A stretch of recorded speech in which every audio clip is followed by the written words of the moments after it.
Dos 50 milhões de jovens brasileiros de 14 a 29 anos, mais de 10 milhões não completaram a educação básica. Esses dados foram divulgados recentemente pelo IBGE. 50% desses adolescentes desistem dos estudos ainda no primeiro ano, seja por problemas financeiros, seja por desinteresse. Para combater a evasão escolar no estado do Rio de Janeiro, sociedade civil organizada, poder público e iniciativa privada estão unindo esforços em projetos como o Trilha Empreendedora, que é o tema do Rio em Foco que começa agora.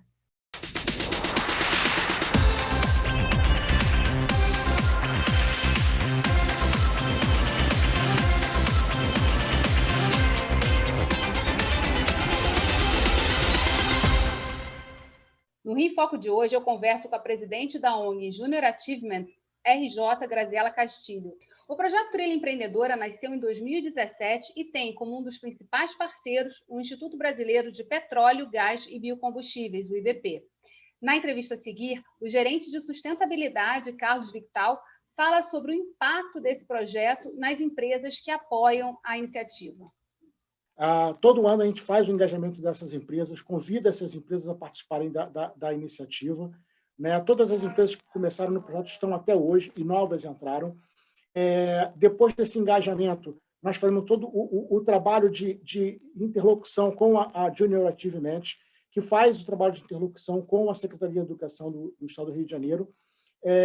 E aí nós incentivamos as nossas empresas associadas para que mobilizem sua força de trabalho, né, os seus funcionários, para se tornarem voluntários da Trilha Empreendedora. Ao longo desses anos, a gente tem tido ganhos que nós não imaginávamos.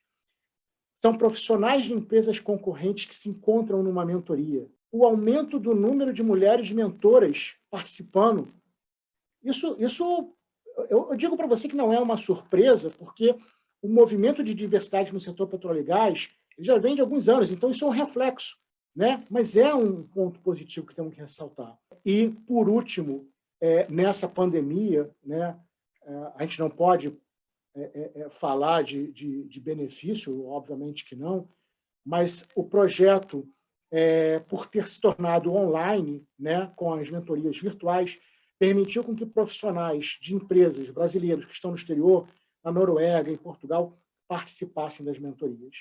Muitos desses profissionais mentores vieram de escolas públicas e estão se reencontrando nessa mentoria, né? Estão mostrando para os alunos que eles podem sim, que eles podem chegar numa grande empresa, que eles podem alcançar um trabalho. E para o estado do Rio de Janeiro, a gente não pode deixar de pontuar que esses alunos são o futuro dos trabalhadores do estado do Rio de Janeiro.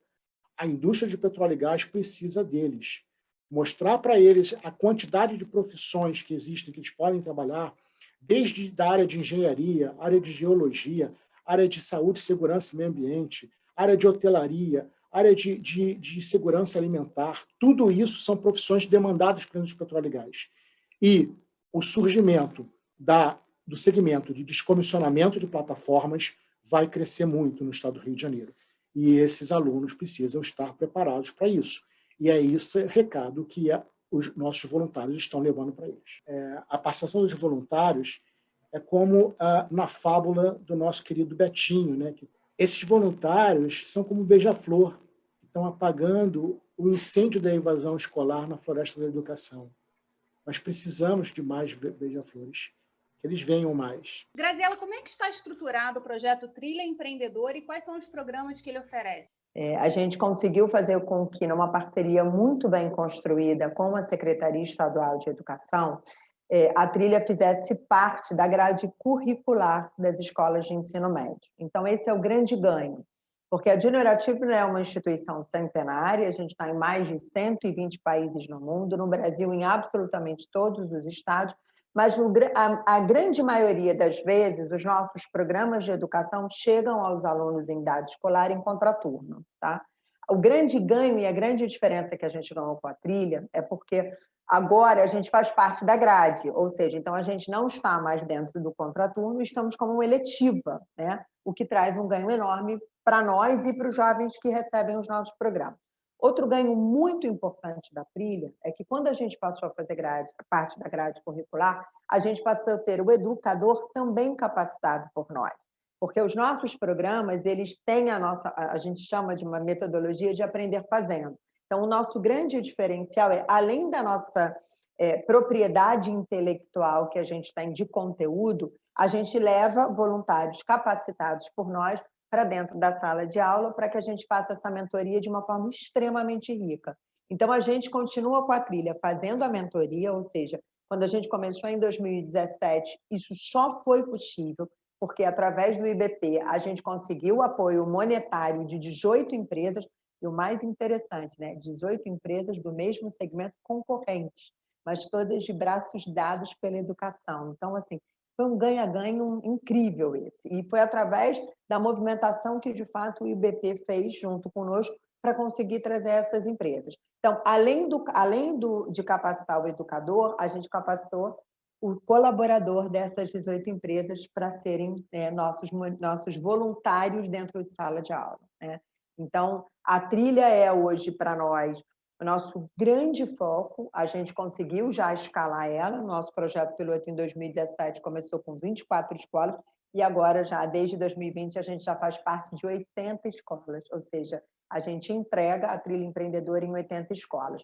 E como é que a gente faz isso? A gente dividiu a trilha nos 3 anos, ou seja, o aluno do ensino médio recebe 3 programas no primeiro ano, mais 3 no segundo e mais 3 no terceiro. Dessa forma, quando esse aluno se forma no ensino médio, onde a trilha é aplicada, ele sai com toda a grade curricular tradicional, mais 9 programas de educação empreendedora, que são os nossos conteúdos da JA. Então, eu não tenho a menor dúvida que esse jovem sai muito mais bem preparado para o mercado de trabalho, com um olhar muito mais amplo sobre a sociedade e um melhor cidadão, né? E a trilha está baseada em 3 grandes pilares: educação empreendedora, preparação para o mercado de trabalho e economia financeira. O que é muito interessante, né, que o Carlos relatou ali, é justamente a possibilidade de conhecer quais são as oportunidades que a própria indústria do petróleo e gás, que é fundamental no PIB fluminense, ela traz junto com ela, né? E toda essa cadeia que se desenvolve de turismo, alimentação e, de fato, assim, espaços em que esses jovens podem ter a possibilidade de trabalhar assim que saem da escola. Sim. E assim, a trilha, ela também é uma grande ferramenta para tentar minimizar a evasão escolar, né? Porque quando a gente traz o colaborador para dentro da sala de aula, e essa troca humana, porque o que é mais interessante? A gente encontra muitos colaboradores que estão hoje em grandes multinacionais de petróleo, né? Que têm um papel relevante nessa indústria, mas que foram ex-alunos de escolas públicas, que vieram de uma classe ou de uma comunidade e que hoje se tornaram executivos brilhantes, exercem atividades importantes dentro dessa cadeia. E aí essa troca humana, ela realmente ajuda a gente a reter esse jovem dentro de sala de aula, porque eles veem, se essa pessoa chegou aqui e tinha a mesma realidade lá atrás, por que eu não posso? E aí a gente consegue mostrar que a educação para esse jovem, ela não é só o conteúdo, mas ela de fato pode ser um divisor no futuro para ele, né? De vida mesmo, né? Permanecer-se na escola. Eu me lembro de uma pesquisa que eu tive acesso na rede escolar estadual, em que muitos jovens relatavam que eles só estavam ali para conseguir o currículo, para conseguir o diploma. Eles não viam valor no que estavam aprendendo na escola. E quando a gente fala desses programas que são dados em paralelo e dentro, assim, contidos na grade curricular, você abre realmente essa possibilidade de dar sentido a tudo aquilo que ele está aprendendo, que ele já aprendeu até ali para poder fazer. E o poder do exemplo, né? Na verdade, dele poder refletir, se ver em outros lugares a partir do momento que ele tem aquela educação e tem o diploma para poder concorrer a essas vagas. Eu queria que você contasse alguma história, ou algumas histórias, devem ter várias aí na sua lembrança, né? De relatos de alunos e do impacto que esse programa teve na vida deles. Então, a Junior Achievement, historicamente, ela é muito impactante na vida de muitos alunos, tá? A Junior Achievement no mundo completou 100 anos em 2019. Nós lançamos, inclusive, um livro, quer dizer, a Junior Achievement Mundial lançou um livro chamado Atitude Empreendedora, onde ela recolheu depoimentos de diversas pessoas que hoje se tornaram empreendedores ou empreendedoras, executivos ou executivas, empresários e empresárias, que estão muito bem-sucedidos nas suas vidas, mas que a Junior Achievement, lá atrás, na idade escolar, foi o grande divisor de água para que eles tomassem determinadas atitudes e caminhos ao longo da vida. No caso da trilha, eu me lembro como se fosse hoje, em 2019, eu já fui muitas vezes para a sala de aula e sempre que posso eu faço questão de ir, porque aí a gente percebe exatamente o tamanho desse impacto. E eu fui acompanhar o último programa da Trilha Empreendedora, chama-se Empresário Sombra. É um dia que a gente tira esse aluno de dentro da sala de aula e leva ele para dentro das empresas parceiras para que ele viva efetivamente o que é estar dentro de uma grande empresa, né? E aí a gente tem uma troca de dia a dia, os executivos vêm até esses jovens e contam como é o seu dia a dia. E nós estávamos exatamente numa das empresas apoiadoras de petróleo e gás, e quando os meninos ficaram absolutamente assim enlouquecidos com tudo que viram, né? E conversaram e tiveram troca com muitas pessoas, com muitos executivos que são embarcados, que é uma realidade totalmente diferente para quem não tem noção do que é trabalhar embarcado, né? Então foi um dia extremamente proveitoso e muito enriquecedor como conteúdo para os jovens que estavam ali. E quando a gente acabou, eu estava com a gerente de RH dessa empresa e um jovem chegou e falou: posso falar com você? E ela falou: claro. E ele falou: eu gostei muito dessa empresa, eu fiquei maravilhado com o que eu vi aqui. E ela falou, aí ele disse: eu quero voltar. E ela falou: você volte a hora que você quiser, as portas estão super abertas, a gente adora receber os jovens do programa e tal. Ele falou: não, mas quando eu voltar, eu quero ter um crachá igual ao seu pendurado no meu pescoço, sabe? Então é isso que a gente quer promover, sabe? É esse sentimento de pertencimento que a educação deve trazer para os jovens quando eles se formam, e não simplesmente o próprio diploma propriamente dito, né? Então, assim, a gente tem aqui, eu tenho inúmeras histórias para te contar, do Léo, do Lucas, da Carol, da Bia, do João Vitor, do Davi, assim, a gente tem muitas histórias, e o mais interessante é que esses meninos se voluntariaram para receber os nossos conteúdos, porque isso é super importante. A gente vai para dentro da sala de aula, mas a gente não obriga esse aluno a ter o nosso conteúdo. Ele tem que entender o tamanho desse ganho, se voluntariar para fazer parte do nosso programa, né? Então, é por vontade, né? E aí a gente sabe que, por vontade, você vem já com outro olhar, você quer entender o que aquilo ali está acontecendo. E quando entende, né? A gente tem um programa chamado Mini Empresa, que é o programa mais antigo dessa instituição. Ele é replicado há mais de 100 anos em quase todos os países que a Junior Achievement hoje está presente. Inclusive, ele está traduzido em mais de 30 idiomas diferentes, para você ter uma ideia. Então, 15 semanas de conteúdo absolutamente árduo, e a gente ajuda esse menino a montar a primeira grande empresa da vida dele. Ele sai um microempresário, né? Depois dali, eu te juro, quem tem veia empreendedora, ela aflora, né? Quem não tem veia empreendedora percebe que pode fazer, né? É muito interessante. Vira intraempreendedor, que também Total. É importantíssima, né? Graziela, um relato muito interessante e importante, né? Que é o espaço do sonho, que é o espaço do desejo, que é algo que a gente precisa também alimentar junto com as ferramentas que a educação traz. E aí a gente vai para o próximo bloco ouvir também a Secretaria de Educação, que é quem permite também que esse programa chegue até as escolas. Então fica com a gente, não sai daí. Rio em Foco aqui, política, economia e educação caminham juntas.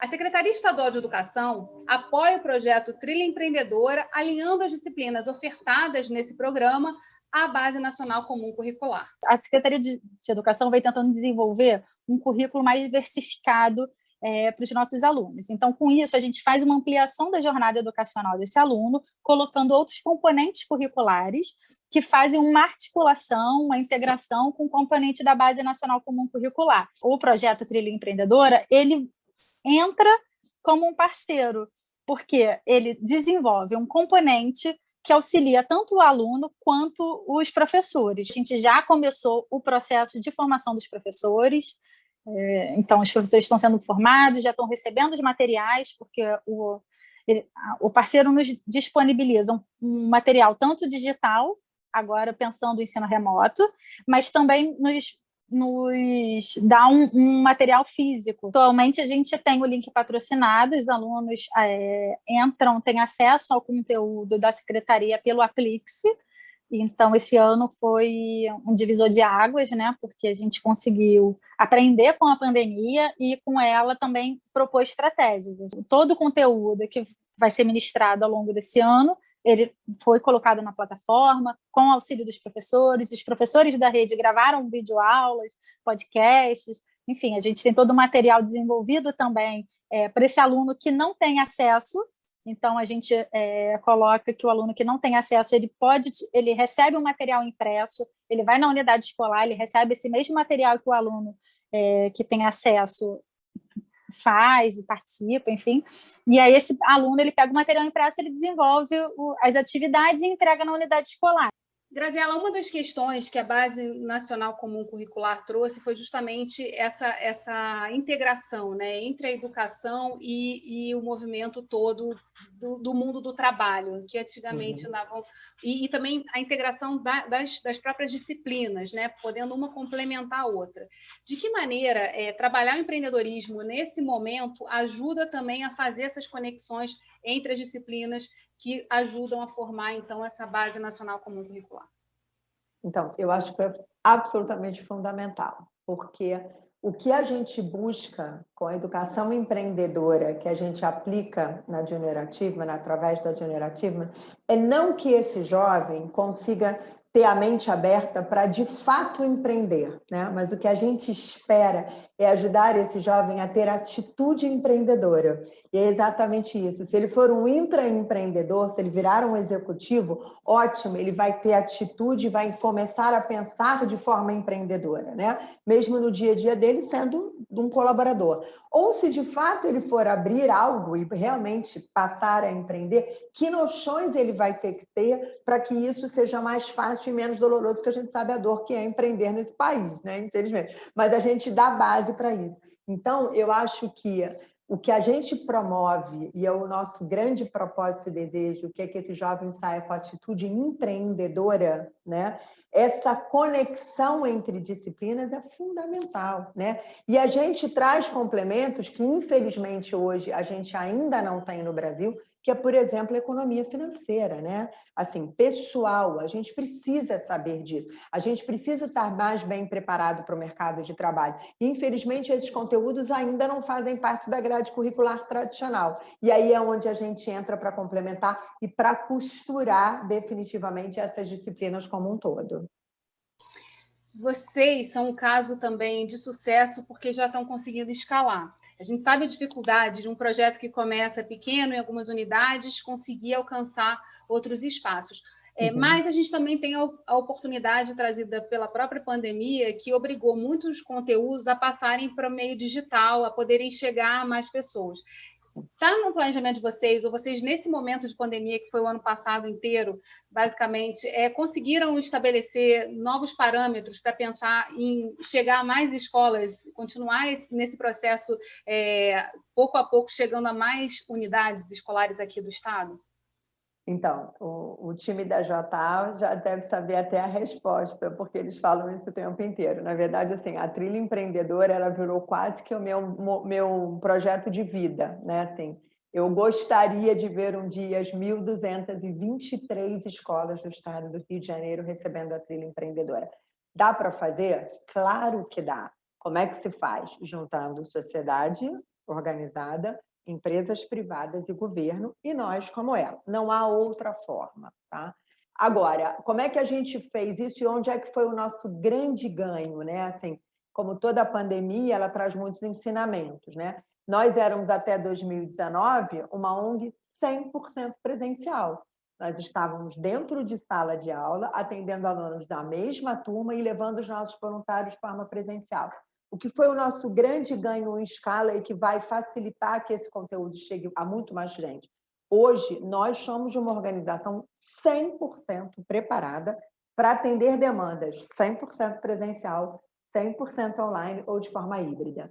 Então, assim, eu acredito muito nesse formato híbrido. Por quê? Como no nosso modelo de negócios, o voluntariado e a mentoria são de suma importância, né? Com a mentoria online, eu ganhei em escala absurdamente, porque agora a distância e tempo de deslocamento não são mais empecilho para quem que queira efetivamente se voluntariar. É claro que o nosso voluntariado, olho no olho, o abraço, o choro, quando a gente chora de emoção junto com o aluno, é diferente no presencial. Mas o híbrido, essa forma da gente levar o conteúdo online, é tão rica quanto. E aí eu acho que agora a gente está muito preparado para escalar e para que todo mundo tenha acesso a esses conteúdos, né? Que é uma ótima notícia, né? E em relação a essa questão do voluntariado, o IBP deu esse apoio, chegaram as empresas de petróleo junto, mas há planos de expandir para outros setores, outras empresas, para trazer mais gente também para atuar como voluntariado e como fazer, né? Quem estiver assistindo o programa, por exemplo, falar, nossa, tem isso, eu posso participar. Como Sim. faz para contactar vocês e conseguir entrar nesse programa? Então, a gente conseguiu sair, o nosso primeiro início do projeto piloto em 2017, quando a gente começou, ele era pelos primeiros 3 anos do ensino médio, ou seja, ele era para 17, 18 e 19. Esses 3 primeiros anos, a gente atendeu 24 escolas num projeto piloto e que foram 100% puxados por 18 empresas de petróleo e gás que nos doaram o recurso monetário necessário para a aplicação desse projeto. Em 2020, a gente saiu de 24 para 80 escolas com apoio de mais 2 grandes empresas, a Michelin e a Fundação Casas Bahia. Tá? Então, isso trouxe o nosso fôlego para que a gente fizesse esse crescimento exponencial de um ano para o outro. Mas, como eu te disse, eu quero ter as 1.223 escolas. Então, assim, toda e qualquer empresa privada que acredite na transformação da educação como nós e entende que voluntariado empresarial é uma grande ferramenta de retenção, de engajamento, de alinhamento de propósito, de bem se posicionar não só para a sociedade, não, mas para o seu colaborador interno, para dar a chance desse colaborador estar junto com a gente na sala de aula, é super bem-vindo. Para eu chegar a 160 escolas no ano que vem, eu preciso da iniciativa privada nos apoiando. Então, assim, quanto mais iniciativa a gente tiver, quanto mais pessoas tiverem para apoiar, mais escolas a gente vai conseguir atender, até a gente atender todas as escolas do Estado, que aí sim a gente vai estar fazendo um trabalho estrutural. Aí a gente está diminuindo a desigualdade da educação no Brasil. Pelo menos no estado do Rio, não tenho a menor dúvida. E que, na verdade, precisa muito trabalhar essa questão, porque a gente não performa bem, né? E nenhuma avaliação o Rio de Janeiro está na frente quando fala nessa questão da educação e da formação. É muito interessante, fiquei com uma dúvida assim, sobre a localização dessas escolas. Elas estão todas aqui na região metropolitana ou também chegam a outros municípios mais distantes? Então, como é que a gente consegue hoje acessar as escolas do Estado, né? A Generative tem um convênio com a Secretaria Estadual de Educação que nos chancela a entrar nas escolas públicas. Então, a gente convida as escolas a efetivamente receberem os nossos programas. Só que a gente está chancelado para trabalhar em todos os municípios do Rio de Janeiro. A gente vai a qualquer lugar. Hoje, a Trilha Empreendedora atende 11 municípios diferentes. Então, ela não é centralizada, ela não está concentrada, ela não privilegia uma única área do Estado, muito pelo contrário. Ela está super diluída em 11 municípios, mas ainda também muito pouco se a gente for olhar todos os municípios e o tamanho do Estado e a quantidade de escolas que a gente ainda pode atender, né? Mas é um grande feito, sem sombra de dúvida. Com certeza. E essa questão também do voluntariado empresarial é uma temática que vem crescendo há pouco tempo, né? Quer dizer, o entendimento, né, pelas empresas de que é importante também estimular que os colaboradores possam atuar em outras frentes e principalmente convidados e integrados também na própria política da empresa. Vocês têm algum programa ou atuam em alguma outra frente justamente para ajudar nessa mobilização dos voluntários? Então, eu acredito muito em voluntariado empresarial. Eu acho que assim, esse talvez seja uma das maiores e melhores contrapartidas que a gente pode oferecer para as empresas que nos apoiam. Para todas as empresas que nos apoiam, a gente oferece essa modalidade de trabalho voluntário corporativo. E o mais interessante é que a gente precisa capacitar esse colaborador, né? Então, esse colaborador é capacitado por nós para que ele possa, então, ir para dentro da sala de aula. E aí, o interessante você capacita voluntário de diversos níveis, né?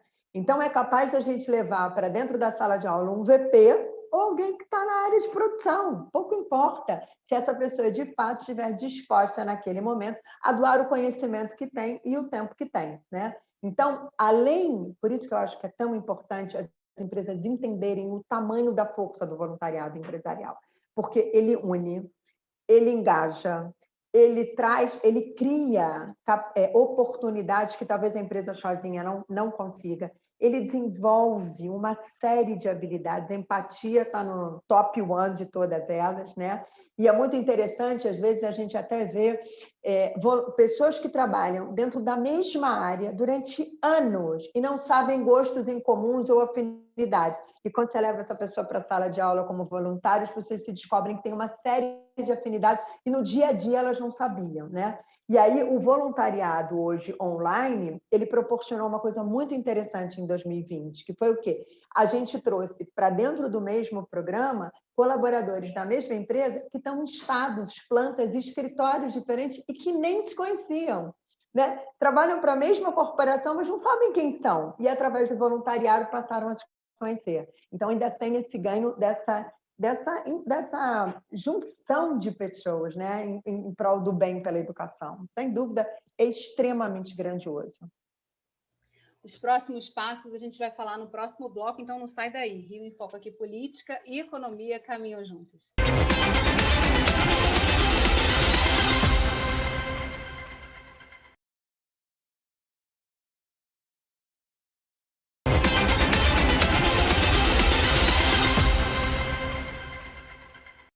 O Rio em Foco está de volta com a presidente da ONG Junior Achievement RJ, Graziela Castilho, para falar sobre o programa Trilha Empreendedora.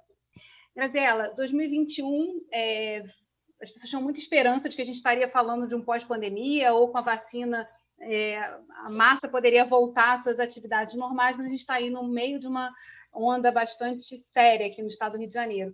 E aí eu te pergunto, quais são os próximos passos, como é que vocês estão olhando o cenário e de que maneira também tem trabalhado essa parte, né? São várias frentes aí que você traz. A necessidade de estimular o voluntariado empresarial, trabalhar junto aos alunos para que eles sejam estimulados também a serem voluntários e participar do projeto, além da formação dos professores. Como é que estão andando aí essas 3 linhas para que a gente consiga formar a trilha empreendedora?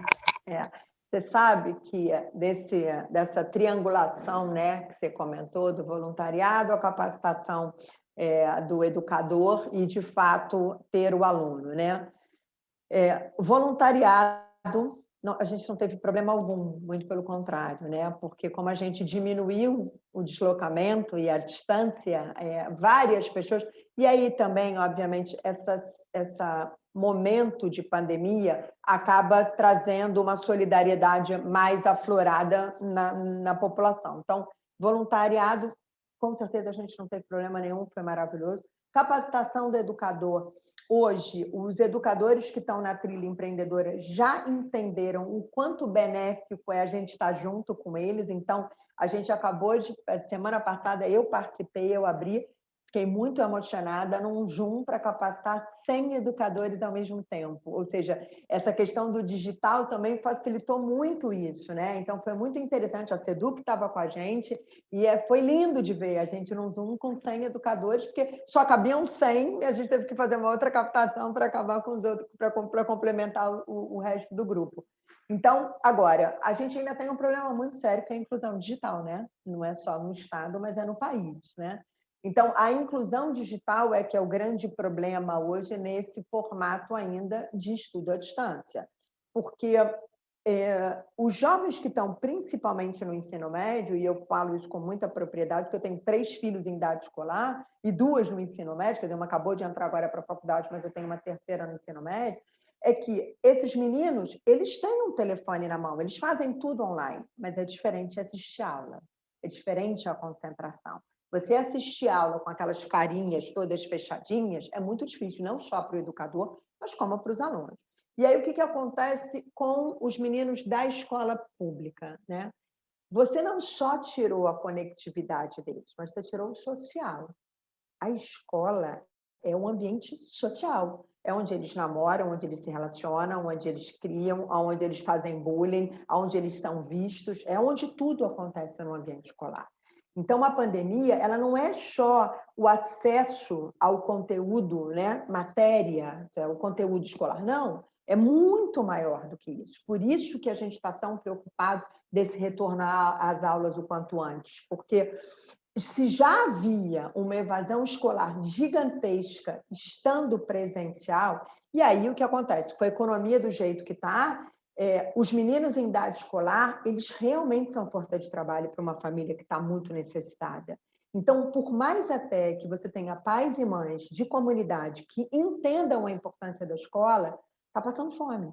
Então, precisa que alguém ajude, né? Então, assim, o problema é muito maior.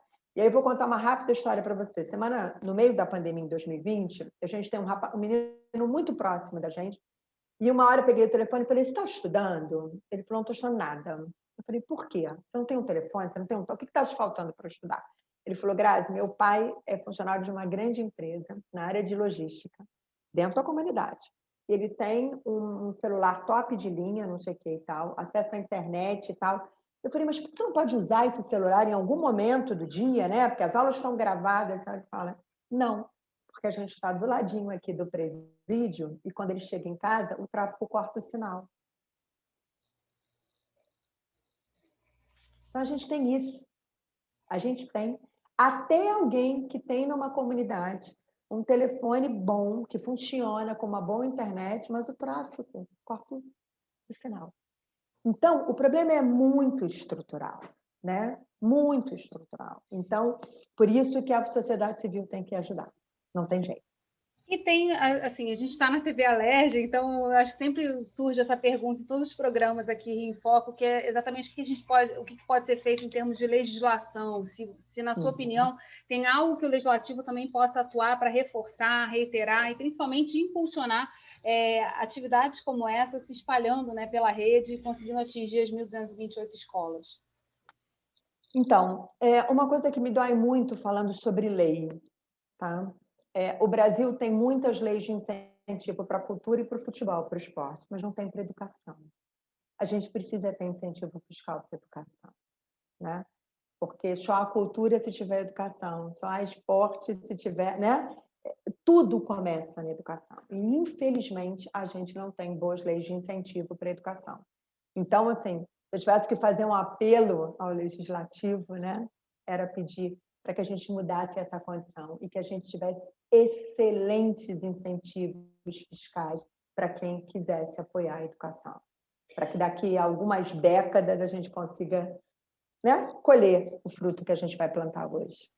Você, aqui nos bastidores, a gente conversando, contou uma história que eu acho que se alinha essa questão do incentivo, né? O que seria, então, um incentivo para a educação? Que é justamente a questão da infraestrutura das escolas, que ainda é muito precária. Então, a gente está falando de tablets, computadores, telefones, celulares, chip para poder acessar o conteúdo, mas muitas vezes a escola em que o aluno está, o que deveria ser o ambiente para que tudo aquilo que você citou aconteça, ele não é o melhor lugar para aquela criança crescer e se desenvolver. Então, eu queria que você falasse sobre isso, porque eu acho que fecha muito bem o programa e dá a linha do que seria esse incentivo, porque as pessoas ficam sempre pensando assim, mas abrir mão para quê, o quê, né? E eu acho que seria aí um caminho interessante para a gente pensar o que a gente poderia estar fazendo a mais pela educação.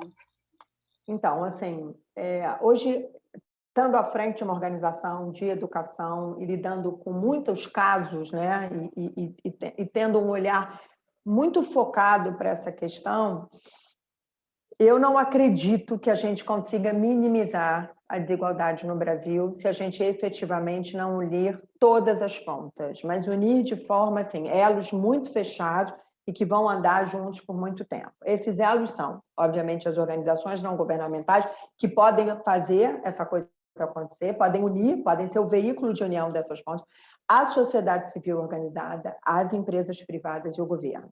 Nenhuma dessas 4 pontas sozinhas é capaz de fazer nenhuma mudança estrutural. Não adianta. Nós sozinhos não conseguimos, a sociedade sozinha não consegue, o privado também, e nem muito menos o governo, né? Então, assim, como apelo é que a sociedade, de fato, consiga entender que a educação precisa desse apoio de vários braços para que a gente mude. O que eu te falei no começo, que a gente estava conversando antes, é exatamente isso. Por que é tão difícil esse entendimento por parte da sociedade, né? Porque é difícil você perceber a falta de educação quando você tem educação. É difícil você entender o que você não consegue porque você não teve educação. Se você teve educação, isso não é um problema para você. Foi aquele exemplo que eu te dei. Por que a gente consegue, com mais facilidade, doação para alimento, né? E a gente consegue toneladas e caminhões, e a população se movimenta muito rápido para a alimentação? Porque a dor da fome é visceral. Todo mundo já sentiu. Você sabe qual é a dor. É a mesma coisa quando a gente faz para o frio, no Chu, então, que é muito comum, aquelas grandes campanhas de agasalho. Você vai aos supermercados, tem vários transbordando de lençol, de cobertor e tal. Por quê? Porque a dor do frio também é visceral. Mas a dor da falta de educação só sente quem não tem. E se você perguntar para alguém que não tem educação qual é a dor, talvez ele não consiga nem verbalizar. Porque a dor é muito pessoal, ela é muito própria, sabe? Então, assim, por isso que é tão difícil. Então, eu digo o seguinte, hoje a pandemia trouxe uma ferida absurda para a sociedade. A economia está sangrando a olhos nus, né? A gente está vendo o sangramento. Mas para a educação, a gente tem uma hemorragia interna sangrando que a gente não sabe o tamanho do estrago. Então, assim, está na hora da sociedade entender. E aí está na hora da sociedade entender, dizendo assim, aquela escola que está do meu ladinho, que eu passo todo dia quando eu vou para a academia ou quando eu vou para o supermercado, que já virou paisagem na minha vida, mas que está no meu bairro, que é a escola pública que dá acesso ao meu porteiro, à minha babá, às pessoas que estão ali. Está na hora de eu olhar para aquela escola. Aquela escola não está precisando do muro, do vaso sanitário e tal. Mas isso é do governo. É do governo, mas o governo não dá conta. Então não adianta a gente mais cruzar os braços, sabe? Não dá conta. A gente paga imposto? A gente paga imposto, vai ter que pagar de novo. Quem puder ajudar vai ter que ajudar. Graziela, muito obrigada por ter aceitado o convite de participar aqui do Rio em Foco, contando um pouco do projeto Trilha Empreendedora, e obrigada a você também, telespectador, que ficou com a gente aqui até o final. Lembrando que esse programa também vai estar disponível em formato podcast nas principais plataformas de áudio. TV Alerj, o Canal do Povo. Até a próxima.